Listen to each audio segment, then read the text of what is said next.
Kadang-kadang ada orang yang sehujan, itu bajunya panjang, kena najis tuh. Kotor. Nah, sebenarnya Wadi adalah cairan putih, pekat dan agak keruh yang keluar setelah buang air kecil atau kencing. Itu dia. Habis kemarin bahas bersuci, sekarang najisnya nih Bang. Ana sih belum paham nih Bang tentang najis ini.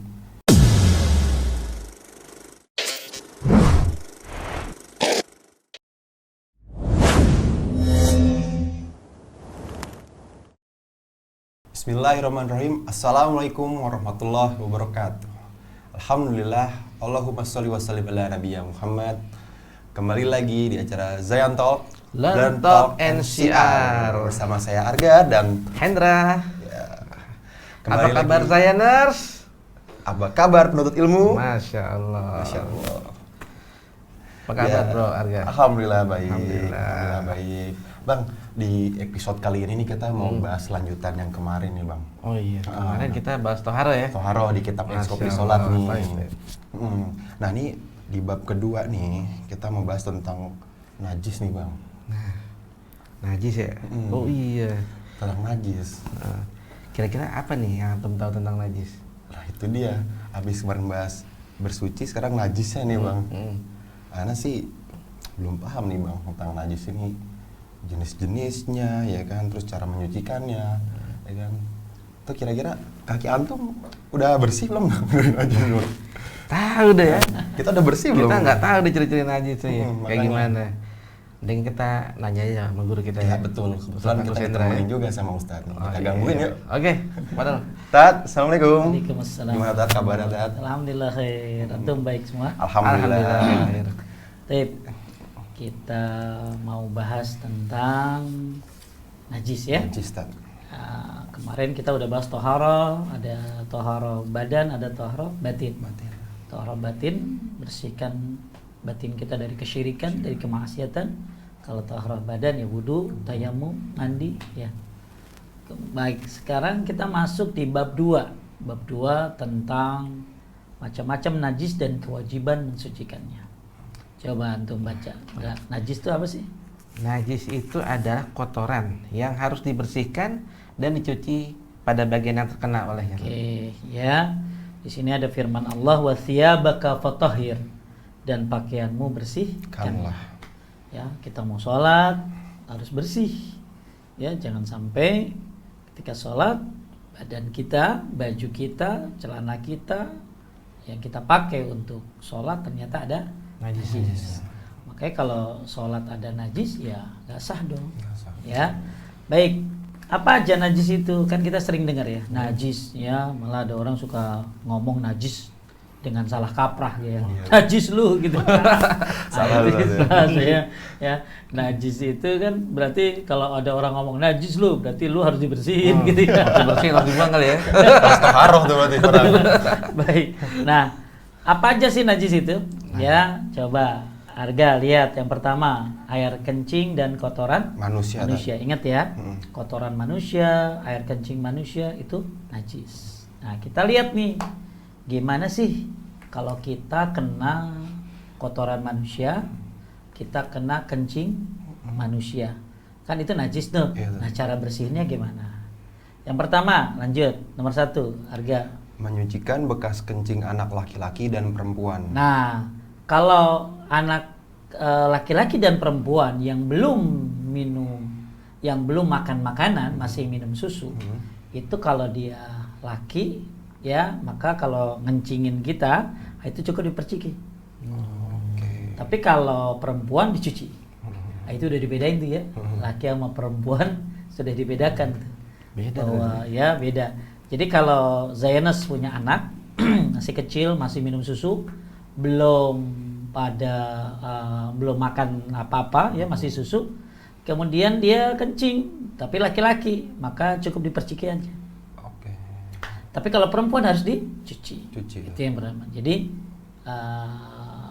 najis ini poin yang pertama adalah kotoran manusia dan air kencing manusia dan cara membersihkannya. Ada lagi yang kedua tuh, Indra, apa?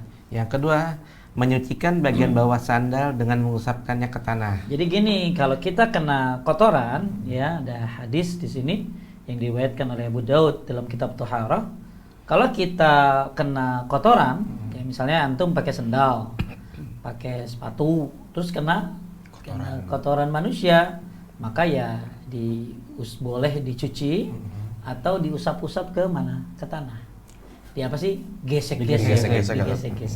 Ini cara nyuciinnya, ya.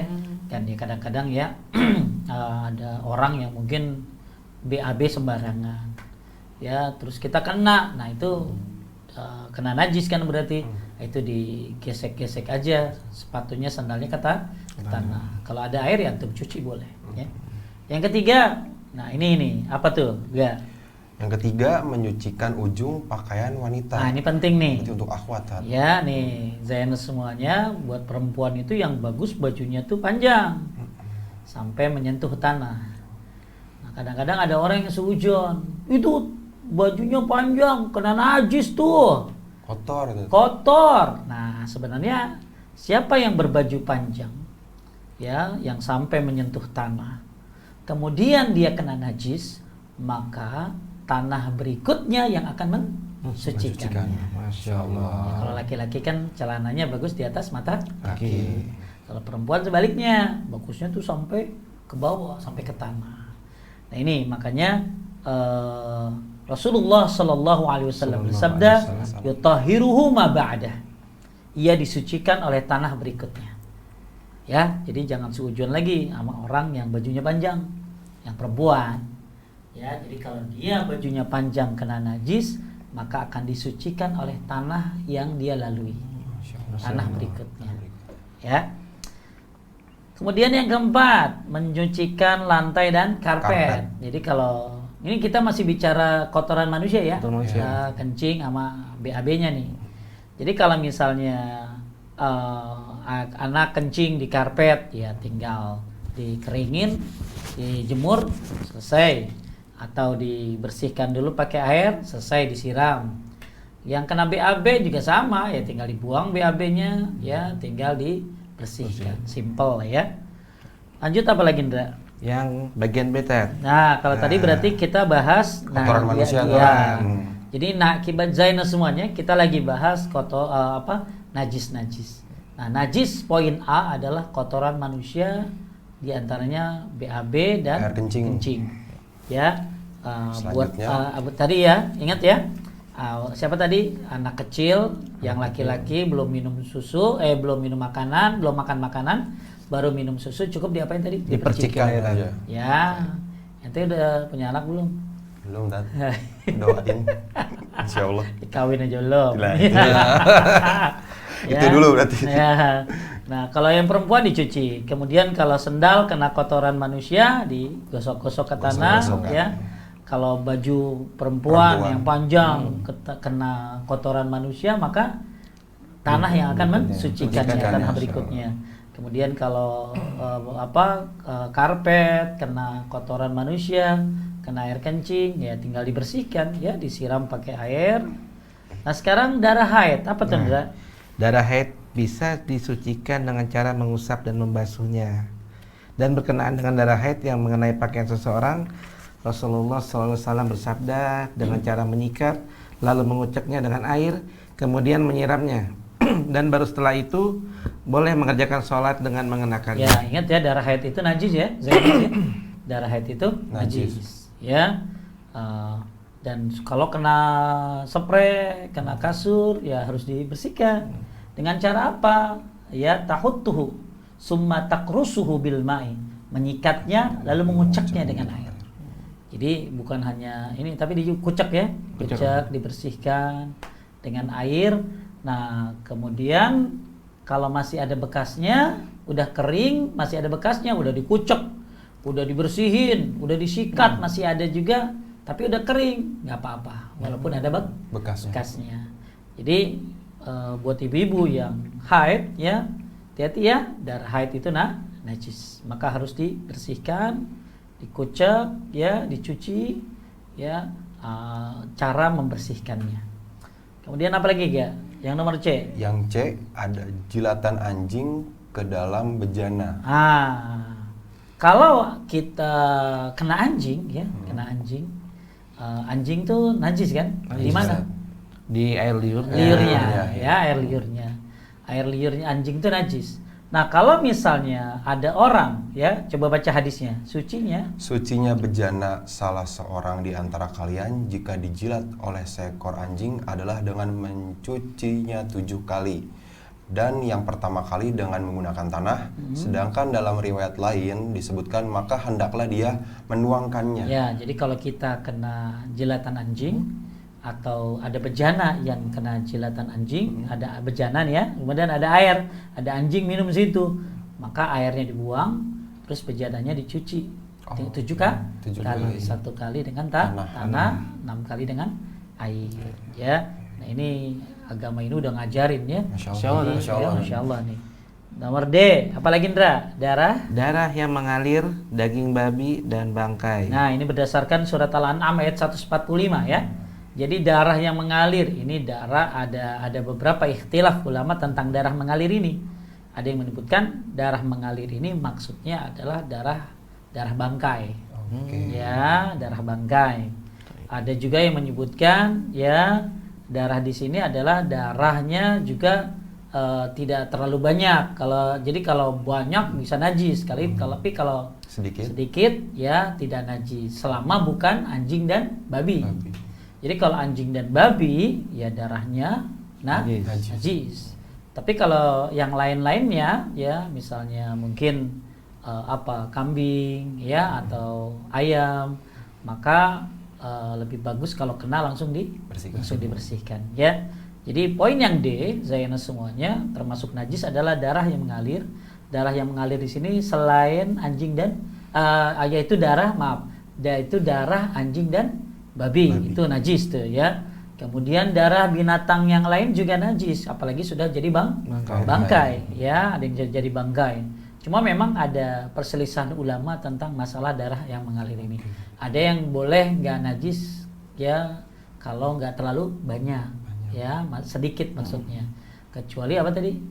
Darah anjing dan babi. Kemudian daging babi jelas. Ya najis ya. Bangkai juga jelas. Ya. Lanjut, apalagi tuh yang najis tuh? Yang apa? Wadi. Wadi ini apa nih? Yang mau tanyain wadi ini apa nih? Ente tahu nggak wadi? Coba di situ ada bacaannya. Wadi adalah cairan putih, pekat dan agak keruh yang keluar setelah buang air kecil atau kencing. Wadi ini bisa disucikan dengan mencuci kemaluan kemudian berwudu. Jika wadi ini mengenai bagian badan, cukup dengan mencucinya. Jadi wadi ini air yang keluar setelah kencing. Jadi ada kalau antum biasanya kalau kencing ya, apalagi lagi posisi capek tuh, di akhir-akhir kita kencing itu suka ada lengket-lengket. Nah itu namanya wadi. Ya, itu namanya wadi. Nah wadi itu najis. Ya, jadi yang celana dalamnya kena wadi ya kudu dicuci, ya, dan dia harus cebok. Tapi nggak mandi ya, nggak mandi junub ya. Ya, nggak mandi junub karena itu bukan air mani. Ini namanya wadi. Ya baru dengar ya? Baru dengar. Baru tahu nih Bang. Makanya Zainus semuanya air wadi. Air wadi ini najis. Apa air wadi itu? Air yang keluar setelah kencing. Ya, buang air kecil. Itu suka di ujung-ujungnya, suka di akhir-akhir ada wadi. Ya. Kemudian ada lagi mazi. Apa tuh mazi itu? Ya, air mazi ini adalah air rangsangan. Jadi kalau suami istri ya suka ada bercumbu, nah itu suka ada air di kemaluannya, itu namanya air mazi. Ya, air mazi. Dan bukan air mani ya, air mazi ya. Atau misalnya seorang suami jauh di mana ya tugas, dia mikirin istrinya kangen, akhirnya ternyata ada keluar air mazi. Nah, air mazi ini najis, tapi nggak harus mandi ya Zainus ya. Najis tapi nggak harus mandi. Jadi gimana bersihinnya? Ya cuci itu celana dalamnya yang kena, kemudian dia cebok, tapi nggak mandi ya. Kemudian air mani. Nah, air mani ya pasti tahu dong ya, air mani ini mani ini suci ya. Mani ini suci, tidak najis. Cuma bagus kalau air mani ini juga dicuci. Ya, dicuci. Jadi air mani nggak najis ya, Zainas ya. Air mani nggak najis. Tapi kalau keluar air mani dia tidak najis, tapi bagusnya dicuci. Dan harus mandi. Ya, harus mandi loh. Jadi jangan sampai keluar air mani tapi nggak mandi. Kalau wadi najis. Mandi nggak? Nggak. Mazi najis tapi tidak mandi. Kalau mani tidak najis tapi perlu mandi. Tapi harus mandi. Ya. Baru tahu nih. Ya nih, terus apalagi binatang yang memakan kotoran makhluk. Ini penting nih. Ya. Gimana tuh, Ted? Nah, nih kan ada ya binatang yang suka makan kotoran makhluk, BAB-nya manusia. Kan ada nggak? Pernah nggak lihat ada orang lagi BAB di bawahnya ikan? Itu kayaknya sering tuh, Ted. Di sekitar banyak sih, Ted, kayaknya dekat rumah ada. Itu kan dia berarti makan kotoran kan? Ada nggak? Betul. Maka coba baca ya Ibnu Umar. Jika hendak memakan binatang pemakan kotoran, beliau mengkarantinanya dahulu selama 3 hari. Lanjut. Dari Rasulullah Shallallahu Alaihi Wasallam yang riwayatnya sampai kepada beliau melarang menaiki atau meminum susu unta pemakan kotoran. Jadi gini loh, ya. Jadi kalau misalnya ada ikan yang makan kotoran manusia, itu jangan dulu jangan dulu digoreng. Jangan langsung direbus, dibakar, jangan. Kita karantina dulu. 3 hari. Sampai berapa hari? 3 hari. Diambil, habis 3 hari, dipindahin ke kolam bersih sampai 3 hari. Habis 3 hari baru dibakar, baru digoreng. Masya Allah. Ya, kan ada ya binatang yang makan kotoran. Nah itu jangan dulu dipotong tuh. Dimakan, jangan dulu dimakan. Ya. Jadi ini jarang ada yang tahu loh. Iya, makanya atau jangan langsung ambil goreng. Itu dia makanya. Karantina dulu. Jadi dipindahin dulu nih. Ikan syar'i itu yang begini nih. Yang bersih ini ya. Jadi ikan yang makan kotoran manusia, maka jangan langsung digoreng ya, tapi dikarantina dulu 3 hari ya.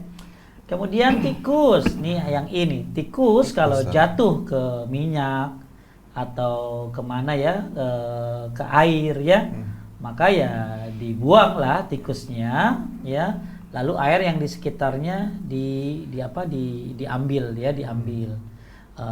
Tapi kalau misalnya airnya berubah, jadi karena tikus kan masuk tuh ke dalam air, akhirnya jadi keruh, kotor ya, apalagi tikusnya jadi bangke tuh. Ya maka kalau airnya berubah rasa, warna dan baunya karena najis ya dibuang ya. Tapi kalau misalnya hanya nyemplung dia, maka air-air yang di sekitarnya dibersihkan. Kemudian detail banget ya agama kita ya. Masya Allah. Sampai sedetail ini ternyata ya Allah. Iya Jayanas, ya Islam ini udah komplit, gak usah di cut, gak usah di edit, cukup di copy paste aja, semua komplit orang ya. Agama Islam ini luar biasa. Kemudian yang J, Angga. Yang selanjutnya ada kencing dan kotoran binatang yang tidak boleh dimakan, dagingnya adalah najis. Ente bingung pasti. Rada bingung nih Tata baca juga. Coba Ndra, menurut ente apa tuh? Hal itu didasarkan pada hadis Jabir. Enggak, maksudnya ini apa nih? Toib. Coba ente simpulin. Gimana tuh Bang? Kencing dan kotoran binatang yang tidak boleh dimakan, dagingnya adalah najis. Maksudnya gini, Zainal semuanya. Gimana tuh Tat? Kalau ada binatang yang halal dimakan, maka kotorannya tidak najis. Oh, gitu. Contoh burung dara. Kalau pergi ke Mekah banyak burung dara kan. Banyak ya. tuh depan Masjid Haram. Kan tuh. Tapi orang ya biasa aja ya. Kalau kena ya dia itu nggak najis. Kenapa? Karena burung dara halal dimakan. Apalagi yang halal dimakan, ayam, kambing ya, kambing, terus onta, sapi, maka kotorannya tidak najis. Cuma kita jijik doang. Ya, kita bersihin karena jijik, tapi tidak najis. Misalnya kapan-kapan antum berangkat umroh nih, terus pergi ke mana? Ke Arab, ke Jabal Rahman. Dulu sih banyak onta ya di situ ya. Terus antum nginjak tai onta, ya nggak usah dicuci. Yang tai onta tuh nggak najis. Kenapa tai onta nggak najis? Karena onta halal dimakan. Ya, gitu. Tapi binatang yang haram dimakan, maka kotorannya najis. Kucing haram nggak dimakan? Haram. Berarti kotorannya najis. Apalagi tikus haram nggak dimakan? Haram. Berarti kotorannya najis. Ya, tahu ya. Jadi binatang yang halal dimakan kotorannya tidak najis. Tapi binatang yang haram dimakan kotorannya najis. Ya, ini hadisnya berdasarkan dari Jabir radhiyallahu an. Ya. Kemudian yang K, Hendra lanjut. Jika di pakaian atau badan atau tempat sholat terdapat najis, lalu orang yang mengerjakan sholat teringat hal itu ketika tengah atau setelah sholat. Nah gimana Tat? Tiba-tiba kita lagi sholat nih, wah ternyata ada najis nih. Hilang fokus sih bang kalau anak sih udah gitu. Misalnya ya kita lagi sholat nih, terus di topi ada najis, ada teh cicak misalnya, basah lagi ya. Saya tinggal buka aja pecinya, lempar deh. Ya, boleh tuh, ya boleh tuh. Jadi terusin aja sholat. Lanjutin aja tuh. Kan Nabi pernah lagi sholat dikasih tahu sama Jibril. Dikasih tahu apa? Dikasih tahu kalau di sendal Nabi ada najis. Maka dibuka sama Nabi sendalnya, lalu dilanjutkan sholatnya.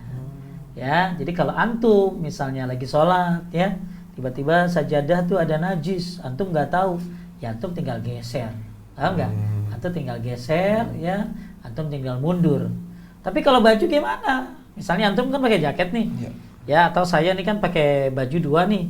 Ketika tiba-tiba di baju saya ini ada najis nih, saya tinggal buka, lanjutkan sholatnya. Tapi kalau misalnya saya pakai baju satu, terus kena najis, kalau saya buka kan kebuka auratnya, maka saya batalkan sholat saya. Kenapa? Karena bajunya ada apa? Ada najisnya. Makanya kalau kita sholat itu harus perhatikan, bukan hanya kita wudhu, tapi juga pastikan bahwa tempat sholatmu, pakaianmu bebas dari najis. Nah ketika Hendra lagi sholat, tiba-tiba kena najis tuh, ada kucing naik ke atas, di mana di peci ente tuh, maka ente tinggal buang pecinya, lanjutin sholatnya. Tapi kalau kena baju, ente gak pakai baju dua, ya berarti kan harus dibuka, maka harus dibatalkan karena auratnya terlihat, ya. Nah, mudah-mudahan nih Zainas paham ya, paham. Kemudian apalagi ya khamar ini alkohol ya. Nah, ini ulama ikhtilaf tentang khamar ini. Ada yang bilang kalau khamar ini najis dan haram. Tapi ada yang mengatakan bahwa khamar ini tidak najis tapi haram. Kayak emas loh, emas haram kan dipakai, tapi dipegang najis nggak? Enggak kan? Iya. Sutra haram kan buat laki-laki ya. Emas sutra kan haram buat laki-laki. Tapi kalau ente megang emas, ya megang megang sutra, ya nggak najis gitu loh. Jadi memang ulama berbeda pendapat tentang masalah khamar. Apakah khamar ini haram dan najis atau haram tapi tidak najis? Wallahu a'lam. Oke. Selesai itu. Selesai tentang masalah apa tadi? Najis ya. Mudah-mudahan Zainas semuanya pembahasan kedua setelah kita bahas taharah adalah kita belajar macam-macam najis dan kewajiban mensucikannya. InsyaAllah bermanfaat. Jangan sampai ya sholatnya khusyuk, rukunnya bagus, syaratnya bagus, bajunya najisan. Ya, berarti sholatnya enggak sah. Makanya kita belum belajar sholat dulu nih. Kita masih belajar pendukung sholat. Oke. Ya. Alhamdulillah Zainers, ternyata pembahasan kita malam ini luar biasa, banyak banget ilmu yang kita dapat. Kita tahu macam-macam najis, bagaimana cara menyucikannya. Detail banget ya. Allah, ya kan? Islam itu udah ngatur membersihkan najis itu segitu detail. Najis anak laki-laki dan perempuan beda cara. Beda-beda cara. Dan masya Allah ya, Islam mengajarkan segitu detailnya. Kita nggak perlu cut, nggak perlu, tinggal copy paste aja. Masya Allah. Jazakallah khair Ustaz untuk ilmunya. Barakallahu fikum. Amin. Ya. Mungkin kita tutup Zayaner sesi kali ini. Kita baca doa kafaratul majlis. Subhanakallahumma wa bihamdika asyhadu alla ilaha illa anta astaghfiruka wa atubu ilaik. Wassalamualaikum warahmatullahi wabarakatuh.